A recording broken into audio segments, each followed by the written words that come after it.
Night Force, what we do is we go around the neighborhood, we look for a lot of graffiti, hopefully we don't find a lot.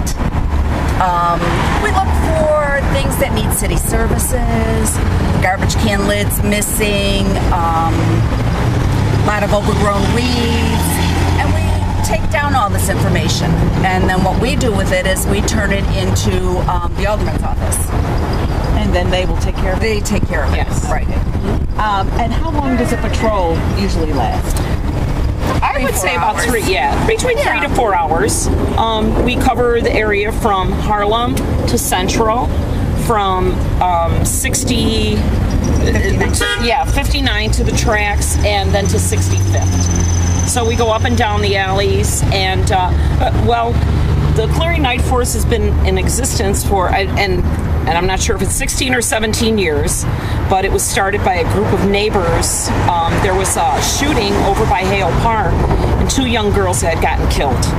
So a bunch of the neighbors got together and they brainstormed and said, well, what can we do to try and keep this neighborhood safe and to, be some more eyes and ears for the police. They can't be everywhere. So they got the Clearing Night Force neighborhood watch group together.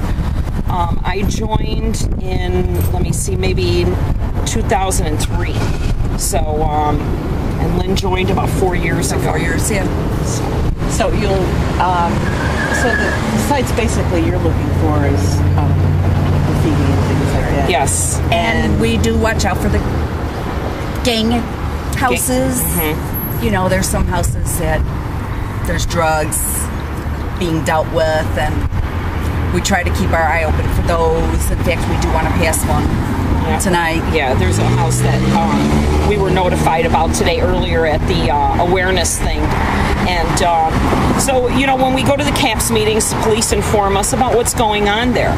So, then this way we're able to tell our members when we put out our calendar monthly who's going to be on watch. These are addresses to watch out for. So then, of course, we're going to drive by there, and if we do see anything, we call 911. We do not get out of our cars. We don't approach people.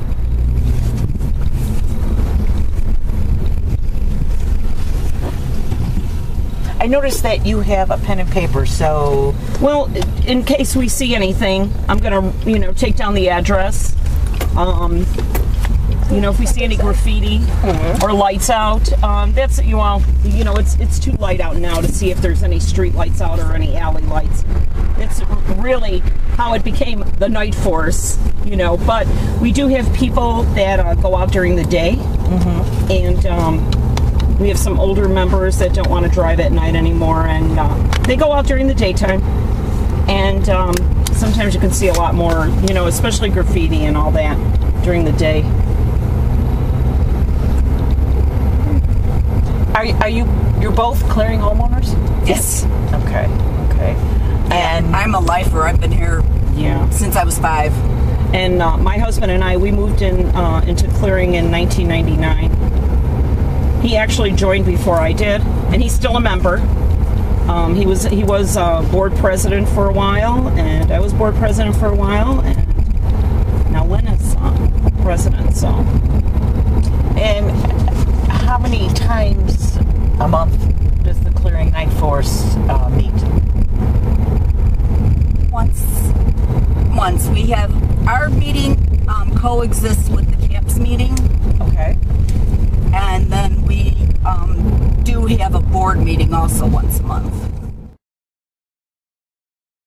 Them to attend, and how do you get the word out that they're more than welcome to come? Well, they do post it in the newspaper. It's posted in the local newspapers, and our CAPS meetings are so well attended. I don't know if you've ever come to one. We've had CAPS meetings where there's up to 70 people there. So word of mouth, the people that come to the meetings, they know when the next meeting is, just, by being at that meeting. But a lot of people, do word of mouth through their neighbors, and it's always been a very well attended meeting. In fact, we were told by one of the last police commanders that we were the highest attended meeting in the whole city, so we took that very, like, okay, thank you, yeah, very proud of that. So. And what are the meetings like? What do you like to focus on in the meetings? Well, at the CAPS meetings, they're run, of course, by the CAPS organization through the Chicago Police Department. So they have a whole forum set up. They'll introduce all the people that are attending. They'll introduce the Clearing Night Force, knowing that we're there at the meeting, and then at one point during the meeting, Lynn will get up and tell people about what statistics we've had, how many things of graffiti we've reported. She'll just go through everything that we've reported in the month. She will invite other people to join. We've suggested to people, if they weren't sure, it's early, so nobody's out here drinking. Excuse me. If they want to do a ride along like yous are doing right now, to see if this is something that they may want to do. And do you get a lot of people take you up maybe on the ride-alongs? Not as many as I'd prefer. Tell you the truth. Not that corner, the next one, right? Yeah, because this is just around. Oh. You're just going to go around there. It's like a cul-de-sac back there. And this area that we're going through now, you said this is a prime spot for graffiti? And this area by the tracks that we just checked out, it's a little bit too light yet. Yes. That's a big drinking area for the teens. Okay. So I usually like to go there and let them know they're being watched. I just hit my brights, focus on them, and they're like, oh craps, and they scatter. Do you have targeted areas where the teens might be gathering and drinking, or? Pretty much. It's the parks. Over here it's the tracks. But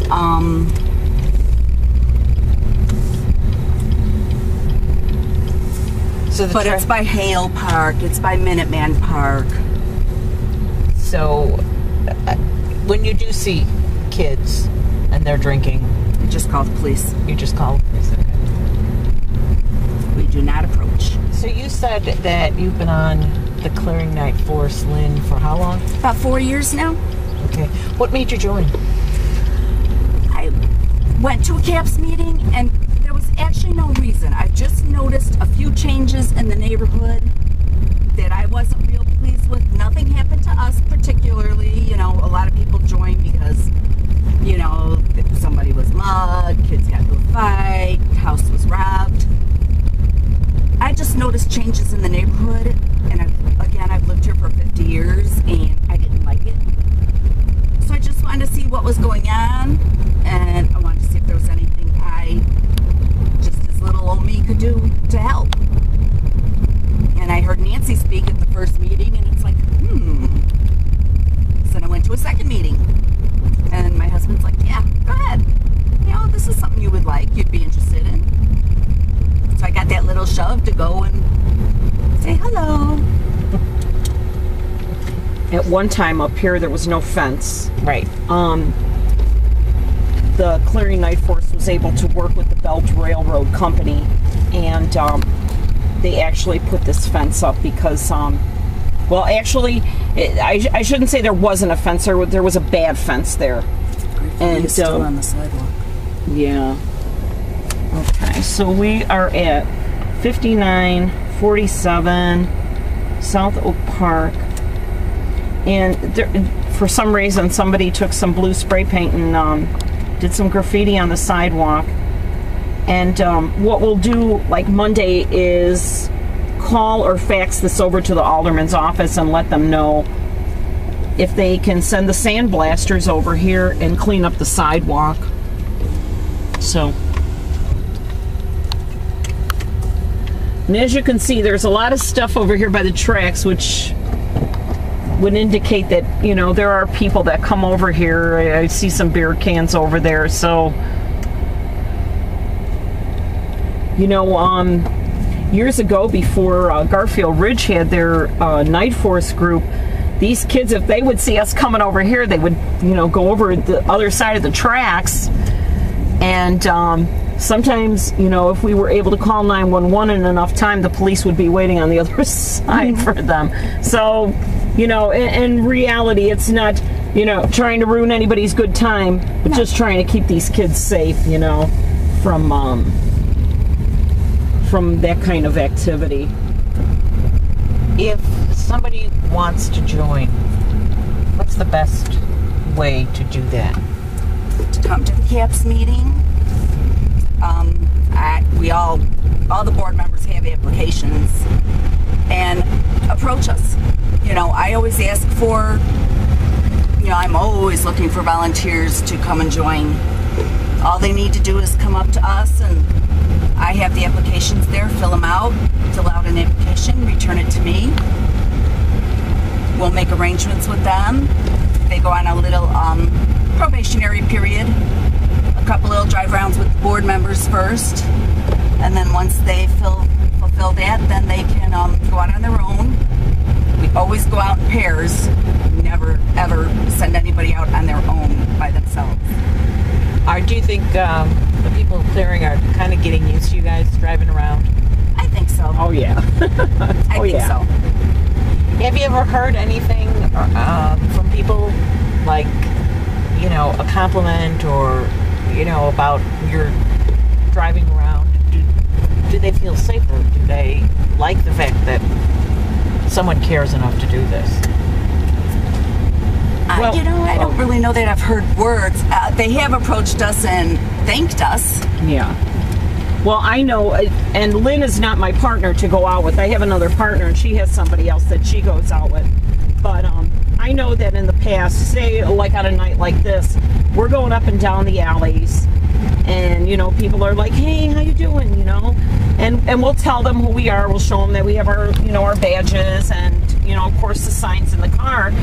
And, we tell them that we, what we're doing.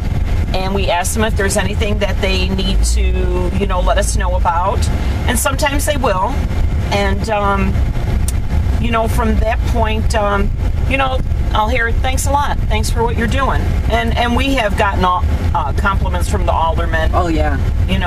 Numerous times. We appreciate everything you do. Same thing from the police officers. They fully support the neighborhood watch group. Our members, they go out once a month. Nobody goes out more than once a month. And like we said, between 3.5 to 4 hours. Sometimes if we have two cars, somebody will take the east end of the district and the beat, and somebody will take the west end.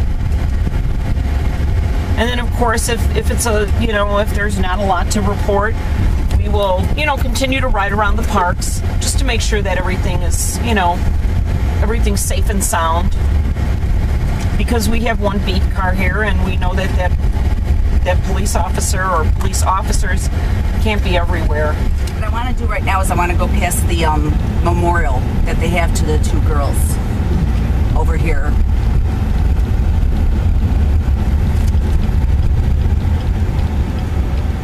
And this, in fact, is where our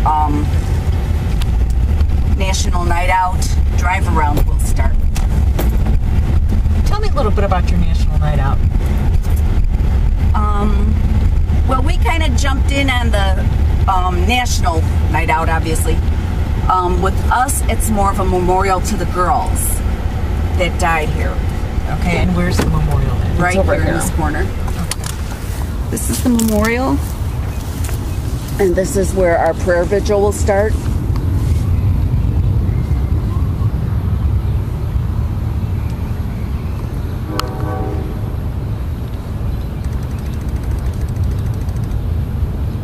And then what we'll do is we'll have a motorcade that'll drive around the neighborhood for a little bit, maybe an hour, just to let them know we are still here and we are against crime, drugs in the neighborhood. And we don't forget these two little girls.